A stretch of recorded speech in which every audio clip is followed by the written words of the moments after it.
देश के दलितों, पिछड़ों और आदिवासियों को अब तैयार हो जाना चाहिए। सचेत कर रहा हूं मैं कि अगर नरेंद्र मोदी का जो सपना है अगर ये पूरा हुआ तो आपके आगे हांडी होगी, गले में लटकी हांडी होगी और कमर में पीछे जो है आपके झाड़ू लगी।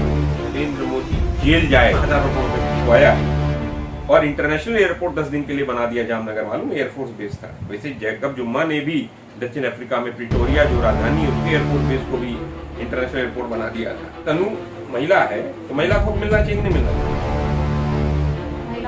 हक मिलना चाहिए। हाँ, तो अपने हक के नहीं जाति महिला को मिलना चाहिए। तुम भी महिला समाज हुई ना, तो तुम्हारे में भी तो तमाम महिलाएं हैं, बाहर सीईओ हैं, तो क्यों हक मिलना चाहिए ना महिला? हाँ, महिलाओं को मिलना चाहिए। हाँ, महिलाओं को देश कैसे? हाँ, बस अब हो गई ना बात। और नरेंद्र मोदी सत्ता से बाहर जा रहा है, नरेंद्र मोदी किसी 200 से नीचे आ रही है, मैं बता दे रहा हूँ। नमस्कार, मैं हूँ तनु और आप देख रहे हैं नेशन कीपर। प्रधानमंत्री नरेंद्र मोदी और भारतीय जनता पार्टी का लोकसभा 2024 का नारा है 400 पार अब की बार। तो क्या ये 400 पार का नारा प्रधानमंत्री नरेंद्र मोदी पर सटीक बैठता है? क्योंकि बीजेपी के ही एक नेता ने, अनंत हेगड़े ने ये बयान दिया है कि अगर भारतीय जनता पार्टी के 400 पार आते हैं तो संविधान बदल दिया जाएगा। क्या बाबा साहब के संविधान को बदलने की बड़ी साजिश है? क्या अंबेडकर को, जिसको देश भर के दलित मानते हैं, जिसको देश भर के लोग पूछते हैं, जिससे देश चलता है, क्या उसको बदलने की साजिश भारतीय जनता पार्टी की है? इन तमाम मुद्दों पर चर्चा करने के लिए हमारे साथ प्रबल प्रताप शाही जी हैं, उनसे चर्चा करेंगे। क्या लग रहा है प्रबल जी, 400 पार का नारा एक तरफ और दूसरी तरफ संविधान बदलने की बात? देखो, नरेंद्र मोदी ने 2 नारे दिए, ये 370 और 400 पार। नरेंद्र मोदी ने नारा 330 का क्यों नहीं दिया? 350 का भी दे सकते थे, 370 क्यों दिया, 400 पार नहीं दिया? इसको समझने की जरूरत है। 543 लोकसभा की जो सीटें हैं उसकी 2/3 बहुमत जो होता है वो होता 364। और 400 पार का नारा इसलिए दिया है कि कोई भी संविधान संशोधन करना हो तो लोकसभा में 2/3 चाहिए तो 364 हो जाए, और अगर राज्यसभा में आप पारित नहीं कर पा रहे 2/3 तो आप जो है ज्वाइंट सेशन लाइए लोकसभा और राज्यसभा का, तो 400 पार रहेगा। अगर उधर कुछ बहुमत में कमी आएगी तो बहुमत को पूरा कर लेंगे। अब नरेंद्र मोदी 400 पार 370 का नारा इसलिए दे रहे हैं क्योंकि उन्हें जो है संविधान में संशोधन करना है। जो अनंत हेगड़े ने कहा, संविधान संशोधन किस लिए करना है, क्यों करना है? संविधान संशोधन इसलिए करना है क्योंकि आरएसएस का जब निर्माण हुआ, पूना पैक्ट में जब से दलितों को आरक्षण की प्रावधान शुरू किया गया, उस समय सुविधाएं शुरू की गई, और 1947-1950 के बाद जब हमारे देश के अंदर संविधान बना और दलितों को आरक्षण मिला, 1990 में जब मंडल कमीशन लागू हुआ और पिछड़े अति पिछड़ों को आरक्षण मिला, उस समय भी आरएसएस ने विरोध किया, जनसंघ ने विरोध किया था। उसके बाद भारतीय जनता पार्टी ने 1990 में भी विरोध किया और आपको मालूम है रथ यात्रा निकाली। तो नरेंद्र मोदी पहले ही झटके में वह जो दलित, पिछड़े और आदिवासियों को जो आरक्षण दिया जा रहा है उसको खत्म करेंगे। उसको खत्म करके वो क्या करेंगे, उनको 2 दर्जे का नागरिक बना देंगे। अब पूछोगे कैसे? उनको 3 तरह के आरक्षण मिलते हैं। एक शिक्षा में आरक्षण मिलता है, विश्वविद्यालय में आरक्षण मिलता है, इंजीनियरिंग कॉलेजेस में, सरकारी इंजीनियरिंग और मेडिकल कॉलेजेस में। दूसरा आरक्षण मिलता है नौकरियों में। तीसरा आरक्षण मिलता है राजनीतिक रूप से एमपी एमएलए को मिलता है, आपके SC ST को आरक्षण मिलता है, यानी अनुसूचित जाति, अनुसूचित जनजाति यानी आदिवासी और दलित को। और आपके जो निकाय चुनाव है, नगर निगम के चुनाव है, उसमें मिलता है ओबीसी को भी, महिलाओं को भी मिलता है। वो सब आरक्षण एक झटके से निकल जाएगा, क्योंकि गुरु गोवर्धन इनके गुरु थे, जो इनके संघ प्रमुख हुआ करते। उन्होंने एक किताब लिखी है बंच ऑफ थॉट्स, उसमें उन्होंने बड़े कायदे से लिखा हुआ है कि मैं आदिवासी, दलित, पिछड़े, अल्पसंख्यक का राज कभी स्वीकार, महिला का राज कभी स्वीकार नहीं करूंगा, उसकी जगह में अंग्रेजों की गुलामी स्वीकार करना पसंद करूंगा।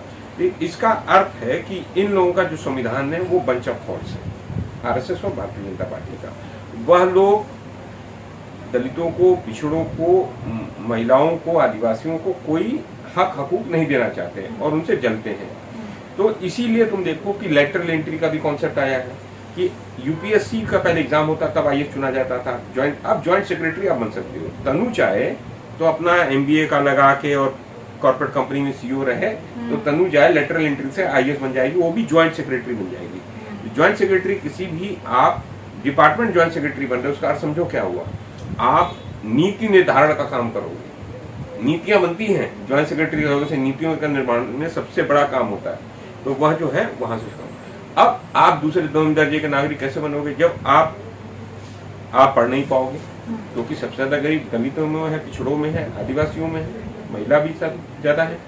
अब स्थिति यह है कि इसीलिए भारतीय जनता पार्टी नरेंद्र मोदी जातिगत जनगणना नहीं कर रहे। जातिगत जनगणना के बाद पता चल जाएगा कितने समाज में कितने गरीब हैं। तो आरक्षण का प्रावधान इसीलिए किया गया था कि जो लोग गरीब हैं, जो लोग सामाजिक रूप से पिछड़े हैं, आर्थिक रूप से पिछड़े हैं और राजनीतिक रूप से पिछड़े हैं, उनका उत्थान किया जा सके। तो भारतीय जनता पार्टी उनका उत्थान नहीं करना चाहती, उल्टा इनको जो है 1947 से पहले और आज से 200-300 साल पहले समाज को ले जाना चाहती है। इस देश के दलितों, पिछड़ों और आदिवासियों को अब तैयार हो जाना चाहिए। सचेत कर रहा हूं मैं कि अगर नरेंद्र मोदी का जो सपना है अगर ये पूरा हुआ तो आपके आगे हांडी होगी, गले में लटकी हांडी होगी और कमर में पीछे जो है आपके झाड़ू लगी होगी। आपको उस स्थिति में नरेंद्र मोदी ले जाएगा। आपको न तो शिक्षा मिलेगी, न तो आपको स्वास्थ्य सुविधाएं मिलेंगी, न तो आपको नौकरी मिलेगी, न तो आपको राजनीतिक रूप से कोई भी आपको पद मिलेगा। अब ये सवाल उठ रहा है चिराग पासवान से भी, रामदास अठावले से भी, बहन मायावती जी से भी, अन्य दलित नेताओं से भी कि आने वाले समय में अगर नरेंद्र मोदी जीत गया तो एक भी आदमी संसद विधानसभाओं में नहीं जा पाओगे और बाकी छोड़ो आप जो है प्रधान भी नहीं बन पाओगे। जो महिलाएं प्रधान बन जाती हैं, पिछड़े प्रधान बन जाते हैं, अति पिछड़े प्रधान बन जाते हैं, कोई भी प्रधान भी नहीं बन पाओगे। प्रधान छोड़ो MP MLA की बात, प्रधान भी नहीं बन पाओगे। तो यह देश में मनुवाद आ जाएगा, मनुस्मृति लागू हो जाएगी देश के अंदर और कुछ ही लोग, वर्ग विशेष के लोग ही राज करेंगे, बाकी लोग उनके सेवक बन के काम करेंगे। ये स्थिति आने वाली। ठीक है, मेरे से 2 सवाल हैं, ये करके आप जवाब दीजिएगा। पहला, अनंत हेगड़े की जुबान थी और मोदी जी का ये बयान था, आप ये कहना चाह रहे हैं पूरी स्टेटमेंट से? अनंत हेगड़े तो एक माउथ पीस है और ये बयान मोहन भागवत भी दे चुके हैं। समय समय पर ये बयान लगातार आता है। मोहन भागवत ने 2015 में कहा था ना आरक्षण की समीक्षा करनी चाहिए, कहा था ना।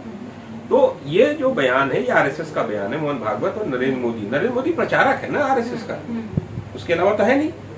उसके मुख्य जो उसका जो उसकी हैसियत है RSS में प्रचारक की है, तो प्रचारक है, वो भी वही काम कह रहा है। तो वह जो है उसके 100 सर होते हैं, एक कुछ कहता है, एक कुछ कहता है, एक कुछ कहता है। यह जो बोली है ये RSS की और बीजेपी की यह मूल बोली है। इसीलिए तुम्हें उद्गार हमेशा दिखते रहते हैं। ये दलितों से, पिछड़ों से, आदिवासियों से नफरत कैसे करते हैं उसका पहला उदाहरण देखो कि तुमको याद होगा कि पिछले साल 2023 में दलित के ऊपर पेशाब किया था, आदिवासी के ऊपर पेशाब किया था भारतीय जनता पार्टी के नेता ने। अभी रामपुर के अंदर दलित लड़का बाबा साहब अम्बेडकर का एक बोर्ड लगा रहा था, उसको गोली मार दी। किसने मारी? पुलिस ने मारी। अमित शाह किसानों के ऊपर भी वो अपमानित कर रहे, किसानों पर भी गोली चला रहे हैं। तो वह लोग किसानों से, मजदूरों से, दलितों से, पिछड़ों से, आदिवासियों से, महिलाओं से सबसे नफरत करते हैं। एक तरफ तो आप दलितों के लिए खड़े रहते हैं, आप कहते हैं कि दलितों पर अत्याचार हो रहा है, पिछड़ों पर अत्याचार हो रहा है, दूसरी तरफ आप कहते हैं जातीय जनगणना होनी चाहिए। हाँ। तो जातीय जनगणना जब होगी तो फिर और ज्यादा जातिवाद बढ़ेगा। तो मैं जातिगत जनगणना किस लिए कराई है? जातिगत जनगणना है आर्थिक, राजनीतिक, सामाजिक रूप से जो लोग पिछड़े हैं उनकी स्थिति पर। जैसे सपोज करो इस देश के अंदर तमाम ऐसी जातियां हैं जिनका पटवारी तक नहीं है, उनके घर में स्कूटर तक नहीं, उनके घर में कोई सरकारी नौकरी भी प्राप्त नहीं कर पाया है, कोई उनका समाज में उनका कोई भी कंट्रीब्यूशन मतलब उनका भागीदारी नहीं है। तो हम जब देश का निर्माण करेंगे, देश तभी होगा ना निर्माण की जब आपके पास डाटा आएगा, कौन समाज आर्थिक रूप से पिछड़ा है, कौन समाज सामाजिक रूप से पिछड़ा है, कौन सा समाज राजनीतिक रूप से पिछड़ा है। तो समाज पिछड़ा होता है, व्यक्ति पिछड़ा होता है? समाज पिछड़ा होता है। मतलब आप समाज को मानते हैं? उनको भी वो सारे अधिकार एक आध दो उदाहरण हो सकते हैं कि आ गए हैं, लेकिन उनका समाज तो पिछड़ा ही है ना। पूरा समाज कैसे पिछड़ा है? अच्छी नौकरी कर रहा है, अरे कौन कैसे, क्यों नहीं देंगे? आप अपने समाज के खड़े, फिर तो सब अपने समाज के लिए खड़े हो जाएंगे। वो तो समाज में इसीलिए जातिगत जनगणना होगी कि समाज को उसके आर्थिक, राजनीतिक, सामाजिक रूप से उसके पिछड़ेपन का डाटा है। सरकार योजना कैसे बनाएगी, स्कूल कॉलेज कैसे बनेंगे, सरकारी अस्पतालों की जरूरत क्यों पड़ेगी, आज कहीं डाटा है? अडानी और अंबानी के लिए तो गणना नरेंद्र मोदी करा लेता है, लेकिन जातिगत जनगणना क्यों नहीं करा रहा है? जातिगत जनगणना जब तक गिनती नहीं होगी तब तक देश के निर्माण हेतु जो डाटा हमें चाहिए वो डाटा नहीं आ पाएगा। आप जाके गांव के देखो, तमाम अति पिछड़ी जातियां हैं जो आज भी गरीबी में, तमाम अति पिछड़ी जातियां हैं, दलित जातियां हैं जिनका कोई आईएएस नहीं बन पा रहा है, जिनका पीसीएस नहीं बन पा रहा है, तो उनको स्कूलिंग की जरूरत होगी, उनको हम ट्रेनिंग दे सकेंगे। ये भी तो हो सकता है। कई ऐसे लोग समाज के लोग हैं जिनका कोई प्रधान नहीं बना है, तो प्रावधान किया जाएगा कि ऐसे लोग प्रधान बने, ऐसे लोग जिला पंचायत सदस्य बने, ऐसे लोग एमएलए बने, एमपी बने। भागीदारी कैसे सुनिश्चित होगी? समाज में एक वर्ग को कुछ मिल जाए, बाकी वर्ग पीछे होता जाए, तो समाज में विघटन पैदा होता है। जिसकी जितनी भागीदारी उसकी उतनी हिस्सेदारी, राहुल गांधी जी का नारा आप बता रहे हैं। देखो यही है, जिसकी जितनी आबादी उसको उतना हक मिलना चाहिए, उसमें क्या दिक्कत है? अगर तनु महिला है तो महिला को हक मिलना चाहिए, नहीं मिलना चाहिए? महिलाओं को तो हक मिलना चाहिए। हाँ, तो अपने हक नहीं जाति महिला को हक मिलना चाहिए ना। तुम भी महिला समाज हुई ना, तो तुम्हारे में भी तो तमाम महिलाएं हैं, बाहर सीईओ हैं, तो क्यों हक मिलना चाहिए ना महिला? हाँ, महिलाओं को मिलना चाहिए। हाँ, महिलाओं को देश कैसे? हाँ बस अब हो गई ना बात तक आई। तो यही मैं समझाना चाह रहा हूँ कि एक दो महिलाओं के सीईओ बनने से या अधिकारी, जिला अधिकारी बनने से सारा समाज नहीं, जब तक सबका उत्थान नहीं होगा, इसलिए सबके उत्थान की जरूरत है।